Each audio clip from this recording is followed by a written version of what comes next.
प्यारे विद्यार्थियों, मैं शुभम मिश्रा इनोवेशन एकेडमी की टीम की तरफ से आप सबका हार्दिक स्वागत एवं अभिनंदन करता हूं। अभी हम लोगों का चैनल बिल्कुल नया था और 3-4 दिन पहले चैनल बना, लेकिन इन 3-4 दिनों में आप लोगों ने बहुत प्यार इस चैनल को दिया। इसके लिए भी मैं इनोवेशन एकेडमी की पूरी टीम की तरफ से आप सबका बहुत हार्दिक अभिनंदन करता हूं। विवेक सर का 2 वीडियो पड़ चुका है इस चैनल पर, एक डाइस का पार्ट 1 और डाइस का पार्ट 2, और मैं देख रहा हूं कि दोनों वीडियो को ही आप लोगों ने बहुत सारा प्यार दिया।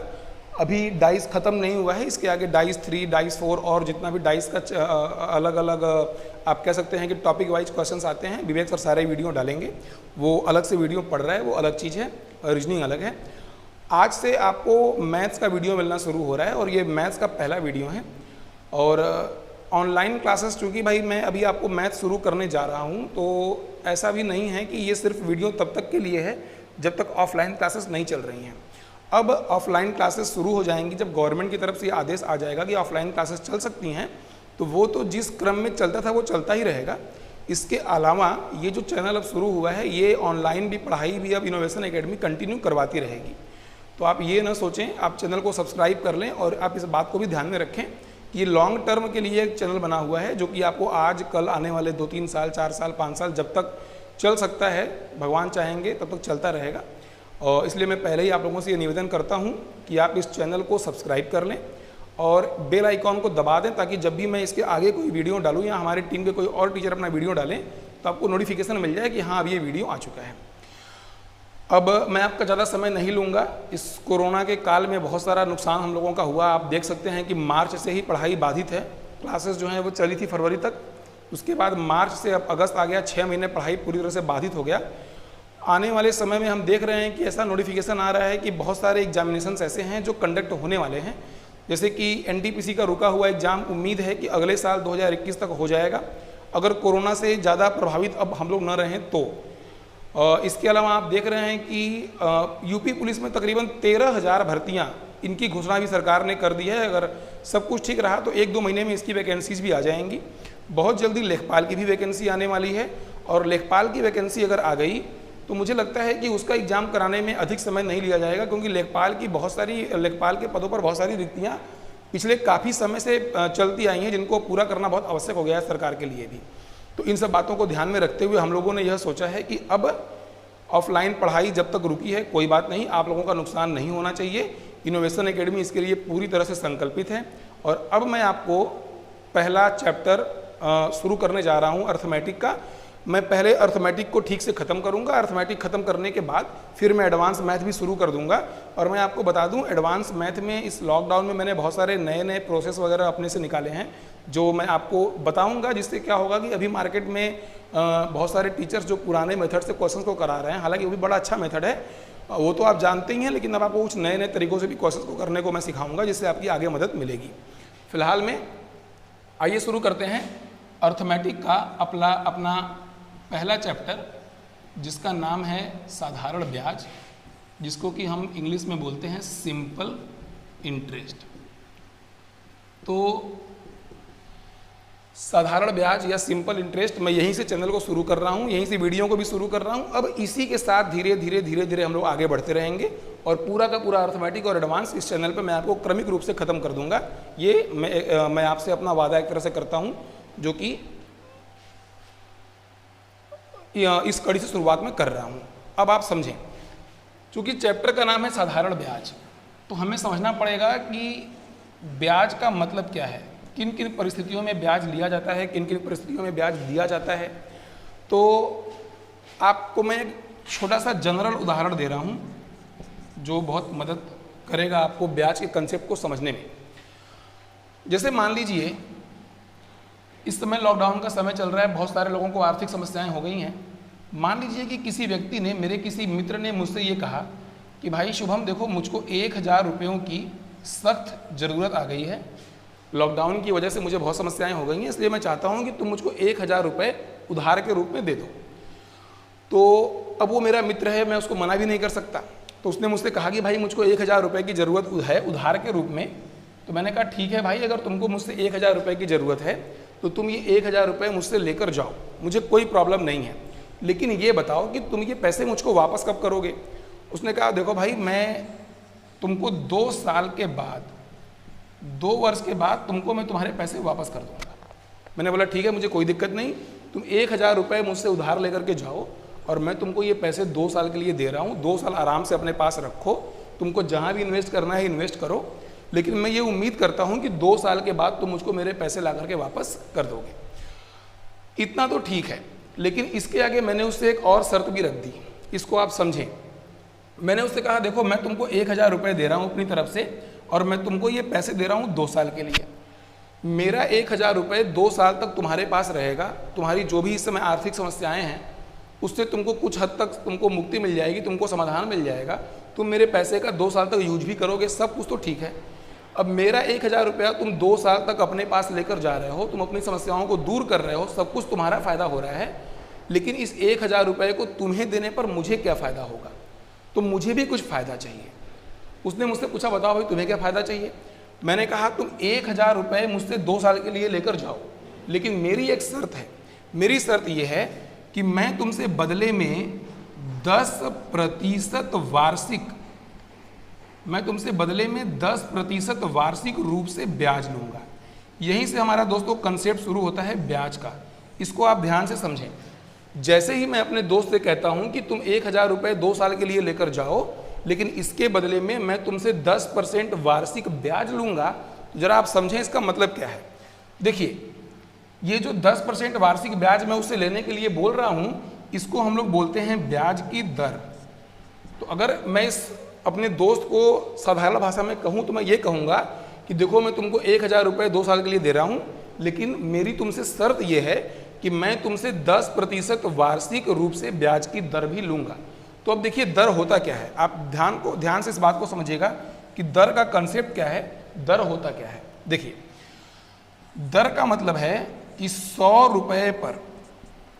रुपये पर जो मिलने वाला ब्याज होता है, 100 रुपये पर मिलने वाला जो ब्याज होता है, उसी को हम दर कहते हैं। जैसे अब मैं अपने दोस्त से बोल रहा हूँ कि भाई मैं तुमको 10% वार्षिक ब्याज के दर से उधार दूंगा। इसका मतलब अगर मैं तुमको 100 रुपये उधार देता, अगर मैं तुमको 100 रुपये उधार देता, तो उस पर मैं तुमसे 1 साल के बाद कितना ब्याज लेता? 10 रुपये का ब्याज लेता। वार्षिक का मतलब होता है प्रत्येक साल, यानी मैं हर साल ब्याज लूँगा। और चूंकि मेरे ब्याज की दर 10% वार्षिक है, इसका मतलब अगर मैंने तुमको 100 रुपया उधार दिया है तो हर साल तुमसे कितना ब्याज लूँगा उस पर? 10 रुपये। तो अब बताइए, अगर मैं उसको 100 रुपया उधार दे रहा हूँ तो 1 साल के बाद मैं उससे 10 रुपये का ब्याज ले रहा हूँ। अगर मैं इसको 100 की जगह 1000 रुपये उधार दे दूँ, यानी 1 जीरो और बढ़ा दूँ, तो मुझे ब्याज भी कितना मिलेगा? तो यहाँ पर भी 1 जीरो और बढ़ जाएगा, यानी कि मुझको 100 रुपये का ब्याज मिल जाएगा 1 साल के बाद। अगर मैं उसको 100 रुपया उधार देता तो 10% दर के कारण वह मुझे 1 साल में 10 रुपये ब्याज देता। मैंने अपने उधार में 1 जीरो बढ़ा दिया। अगर मैं उसको उधार दे रहा हूँ 1000, तो अब 10% के हिसाब से मुझे कितना वो ब्याज देगा? 100 रुपये देगा। अगर मैं उसको यहाँ पर 1 जीरो और बढ़ा दूँ, अगर मैं उसको उधार दे दूँ 10,000 रुपये, तो बताइए 10% के दर से मुझे वो 1 साल में कितना ब्याज देगा? तो यहाँ भी 1 जीरो बढ़ा देंगे, 1000 रुपये। अगर मैं उसको उधार दे देता हूँ 500 रुपये, तो ये 100 का 5 गुना है, इसीलिए ब्याज भी मुझको 10 का 5 गुना मिल जाएगा। कितना मिल जाएगा? 50 रुपया मिल जाएगा। बात समझ में आ रही है नहीं आ रही है? तो ये कंसेप्ट है दर का। दर का मतलब क्या होता है? 100 रुपये पर मिलने वाला ब्याज। तो अगर मैंने उससे कहा है कि ब्याज की दर 10% वार्षिक है, यानी 100 रुपये पर मैं 10 रुपये का ब्याज लूँगा, 200 पर 20 रुपये का ब्याज लूँगा, 500 पर 50 रुपये का ब्याज लूँगा। तो अब अगर मैं आपसे कहूँ साधारण भाषा में कि इस शर्त के अनुसार मैंने अपने दोस्त को जब 1000 रुपया उधार दिया है 2 साल के लिए 10% के दर पर, तो 2 साल के बाद वो मुझे कुल कितना रुपया वापस करेगा? तो आप समझें, उसने मुझसे 1000 रुपया जो उधार लिया था, वो 1000 रुपया तो मुझको वो पूरा का पूरा वापस कर देगा, क्योंकि उसने वो उधार लिया था। उसके अलावा जो ब्याज की दर है वो कितनी है? 10% वार्षिक, यानी हर साल मुझको वो 10% का ब्याज भी देगा। तो आप बताओ, 10% वार्षिक का मतलब क्या? 1000 रुपये पर हर साल कितना ब्याज देगा वो? 100 रुपये। अगर 1000 रुपये पर वो हमको 1 साल में 100 रुपये का ब्याज देगा और उसने उधार लिया है 2 साल के लिए, तो कुल कितना ब्याज मिल जाएगा हमको? 200 रुपये। 100 रुपये पहले साल का, 100 रुपये दूसरे साल का, यानी 1000 रुपया जो मुझसे उधार लिया था वो भी देगा, प्लस 200 रुपये का मुझे इस पर ब्याज भी देगा, और मुझको 2 वर्ष के बाद कुल वापस कितना कर देगा वो? 1200 रुपये मुझको वो वापस कर देगा। चलिए कुछ आगे बातों को समझते हैं। साधारण ब्याज चैप्टर में हमें कुछ टर्म्स बार बार सुनने को मिलेंगे, जैसे मूलधन, दर, समय, साधारण ब्याज और मिश्र धन। तो आइए बारी बारी से हम सबके बारे में समझते हैं कि ये है क्या। इसके पहले आप ये भी जान लें कि मूलधन को हम अंग्रेजी में बोलते हैं प्रिंसिपल। मूलधन को हम अंग्रेजी में बोलते हैं प्रिंसिपल। दर को हम अंग्रेजी में बोलते हैं रेट ऑफ इंटरेस्ट, और इसको हम साधारण भाषा में सिर्फ रेट कह के भी काम चला लेते हैं। समय को हम अंग्रेजी में बोलते हैं टाइम, इससे आप लोग भली भांति परिचित भी हैं। साधारण ब्याज को हम लोग अंग्रेजी में बोलते हैं सिंपल इंटरेस्ट, जो कि इस चैप्टर का नाम भी है। और मिश्र धन को हम लोग अंग्रेजी में बोलते हैं प्रिंसिपल अमाउंट, लेकिन बोलचाल की भाषा में इसको हम अमाउंट ही कहते हैं।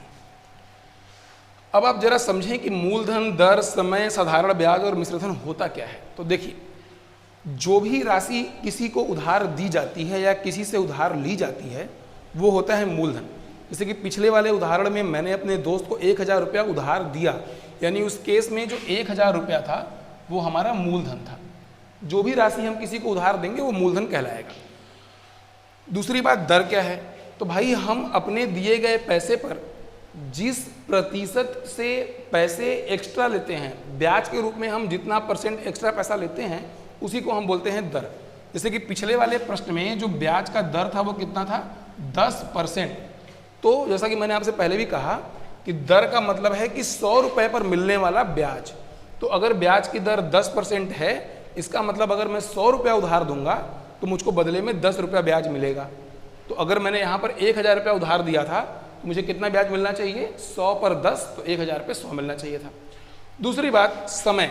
हम इस धनराशि को, इस मूलधन को जितने दिन, जितने महीने, जितने वर्ष के लिए उधार देते हैं उसी को हम बोलते हैं समय। तो पिछले वाले प्रश्न में मैंने इस 1000 रुपये को 2 वर्ष के लिए उधार दिया था, इसका मतलब उस उदाहरण में समय कितना था, 2 वर्ष था। साधारण ब्याज क्या होता है, तो मैंने जो पैसा उधार दिया है उस पैसे पर मुझे दिए गए दर से दिए गए समय के बाद जितना पैसा एक्स्ट्रा मिलता है वही हमारा ब्याज होता है। जैसे आप समझें, पिछले वाले प्रश्न में मुझको ब्याज के रूप में इस 1000 रुपये पर कितना मिला था एक्स्ट्रा पैसा, 200 रुपया मिला था। कैसे? क्योंकि 1000 रुपये पर दर था 10%, इसका मतलब 1 साल के बाद कितना ब्याज मिलेगा, 100 रुपया। 2 साल में कितना मिल जाएगा, 200 रुपया। ये भी क्लियर। अब आते हैं मिश्र धन पर। तो भाई मैंने जितना पैसा उधार दिया वो पैसा और उस पर ब्याज, ये दोनों मिलाकर मुझको जितनी राशि टोटल वापस मिलती है उसको हम बोलते हैं मिश्र धन। तो मैंने उधार दिया 1000, मुझको वापस क्या मिला, ये 1000 तो वापस मिला ही होगा, इसके अलावा 200 रुपया मुझको एक्स्ट्रा भी मिला, यानी दोनों मिलाकर मुझे कुल कितना मिल गया, 1200 रुपया। तो ये हो गया हमारा मिश्र धन। एक बार मैं इसको रिपीट कर रहा हूँ, जो भी धनराशि हम किसी को उधार देंगे वो मूलधन होगा। पिछले वाले उदाहरण में मूलधन 1000 रुपया था। दर क्या होता है, तो दिए गए धनराशि पर जो पैसा मैंने उधार दिया है उस पर मैं हर वर्ष कितना % ब्याज लूंगा, वही होता है दर। तो 10% का मतलब ये है कि मैं 1000 रुपये पर हर साल 10% का ब्याज लूंगा। तो एक साल, तो अब सोचिए आप कि 1000 रुपये का 10% कितना होगा, 100 रुपये। यानी 1 साल में मैं ब्याज लूंगा 100 रुपया, 2 साल में कितना ब्याज ले लूंगा, 200 रुपया। ये हो जाएगा साधारण ब्याज। और मेरा उधार दिया गया पैसा और ब्याज सब मिलाकर जो मुझको टोटल वापस मिलेगा वो होता है मिश्र धन। तो 1000 मूलधन, 200 ब्याज, कुल कितना मिल गया, 1200। ये हो गया मेरा मिश्र धन। बात समझ में आ गई आपको? चलिए दोस्तों, अब आगे देखते हैं। आप लोगों ने बचपन से ही, जब से आप लोगों को मैथ्स में साधारण ब्याज पढ़ाना शुरू किया गया होगा, आप लोगों को एक फॉर्मूला पढ़ाया गया होगा, I = PRT/100। इसको सब लोगों ने सुना होगा। यहाँ जो I होता है ये हमारा साधारण ब्याज होता है। साधारण ब्याज को ही हम लोग I लिखते हैं। जो ये P होता है ये मूलधन होता है। P का मतलब होता है मूलधन, R का मतलब होता है दर, रेट, T का मतलब होता है टाइम यानी कि समय, और बटे में 100। इस फॉर्मूले से हम लोगों ने अपनी सारी पढ़ाई एकेडमिक से की होगी। लेकिन हम लोगों को इस कंपटीशन की दुनिया में इस फॉर्मूले का यूज नहीं करना है। इसके अलावा हमें कुछ नया तरीका सोचना पड़ेगा जिससे हम क्वेश्चंस को बहुत आसानी से हल कर पाएँ, जिसको हमने हम सब यूजुअली नाम देते हैं ट्रिक, कि हमको ट्रिक पर पढ़ना है। लेकिन मैं आपको सच्चाई बताऊं कि ट्रिक कुछ नहीं होता, इसी फॉर्मूले से कुछ चीज़ों को बाहर निकाल दिया गया और उसको नाम दे दिया गया ट्रिक। तो जरा आप देखिए कि वो क्या चीज़ें हैं और कैसे बाहर निकाला गया, क्या कंसेप्ट मैं इससे बना रहा हूँ। तो अब जरा आप समझिए कि फॉर्मूले से ट्रिक को निकालना कैसे है। अब ध्यान से कंसेप्ट को देखें। फॉर्मूला अभी आपने पढ़ा I बराबर PRT बाई 100। यहाँ से अगर हम चाहें तो हम I बराबर P इंटू RT बाई 100 भी लिख सकते हैं। P का गुणा करेंगे RT भी, तो आप PRT ही लिखते हैं अपनी सुविधा के लिए।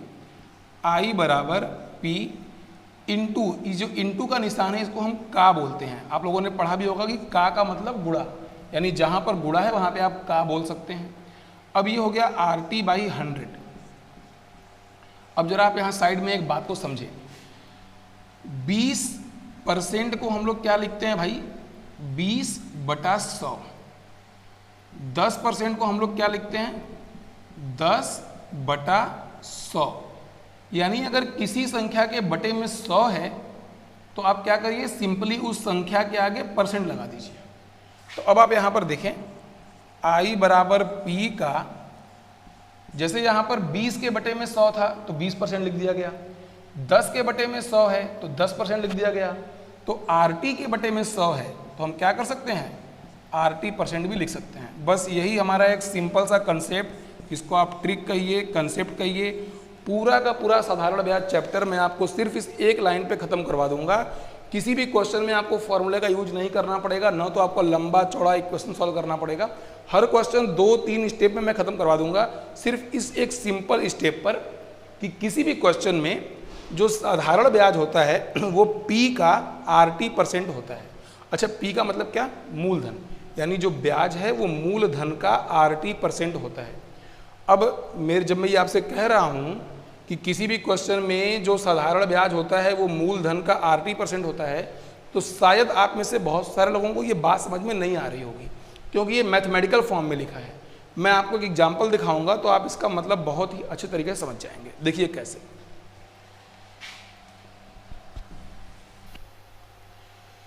इस पर मैं आपको एक बहुत सिंपल सा उदाहरण दूंगा तो आपको इस लाइन का पूरा मतलब बिल्कुल क्लियर समझ में आ जाएगा। देखिए कैसे। हम एक उदाहरण देते हैं। जैसे मान लीजिए मैंने किसी को 500 रुपये उधार दे दिए। यहीं से मैं आपका कंसेप्ट शुरू कर रहा हूं। अगर आप यहीं से ध्यान से बातों को समझना शुरू करेंगे और मेरे साथ पूरी ईमानदारी से बने रहेंगे तो आपको पूरे मैथमेटिक्स में कहीं भी समस्या नहीं आएगी, ये गारंटी मैं ले रहा हूं। मान लीजिए मैंने किसी को 500 रुपये उधार दिया और जो ब्याज की दर है वो मैंने रख दी 20% वार्षिक। अब आप बताओ 20% वार्षिक दर का मतलब क्या है। इसका मतलब जब एक साल बीत जाएगा, वार्षिक का मतलब प्रत्येक साल, तो जब एक साल बीत जाएगा तो मुझको इस 500 रुपये पर 20% का ब्याज चाहिए। अच्छा, और मैंने इस 500 रुपये को मान लो उधार दे रखा है 2 वर्ष के लिए। अब क्वेश्चन ये है कि बताओ मुझको ब्याज में कितने रुपए मिलेंगे। यानी मैंने किसी को 500 रुपया उधार दिया 20% वार्षिक ब्याज के दर से 2 साल के लिए, और मेरा क्वेश्चन ये है कि बताइए मुझको कितना रुपया वापस मिलेगा। तो आप जरा ध्यान दें, ये जो साधारण ब्याज होता है, मैंने आपसे भी आपको प्रूफ कराया कि जो ये ब्याज होता है वो क्या होता है, वो मूलधन का RT% होता है। एक बात को आप और समझें, RT का मतलब होता है कि R का T में गुणा कर दीजिए। जहां पर भी RT लिखा है इसका मतलब होता है R गुणे T।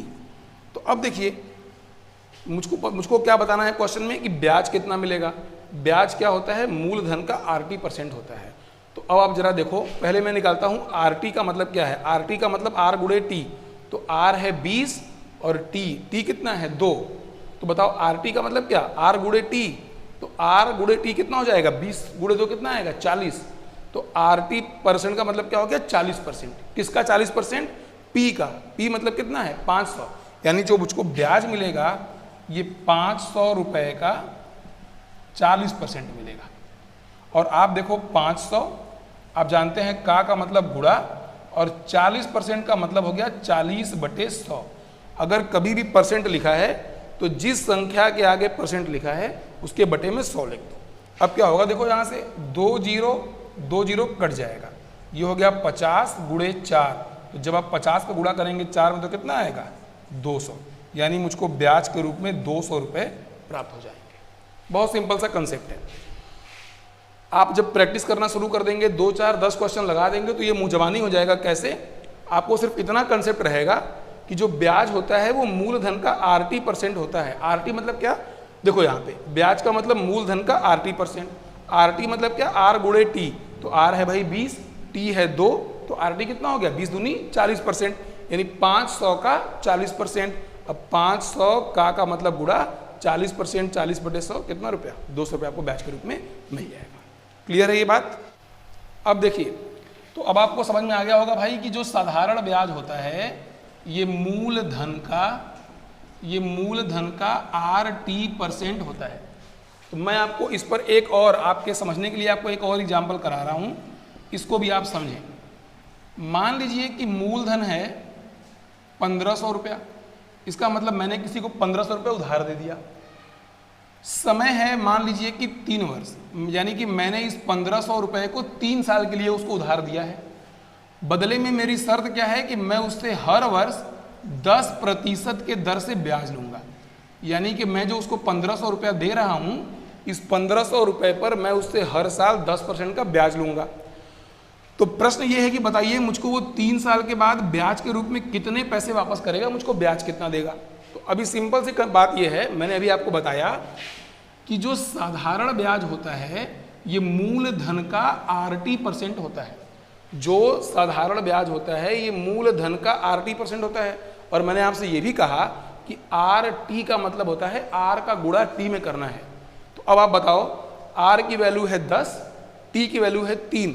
तो जब आप RT करोगे यानी R गुणे T करोगे तो कितना आएगा, 10 गुणे 3 30 आएगा। और RT% यानी कितना, 30%, किसका, मूलधन का। यानी कि मुझको जो ब्याज मिलेगा वो कितना मिल जाएगा भाई, मूलधन का RT%।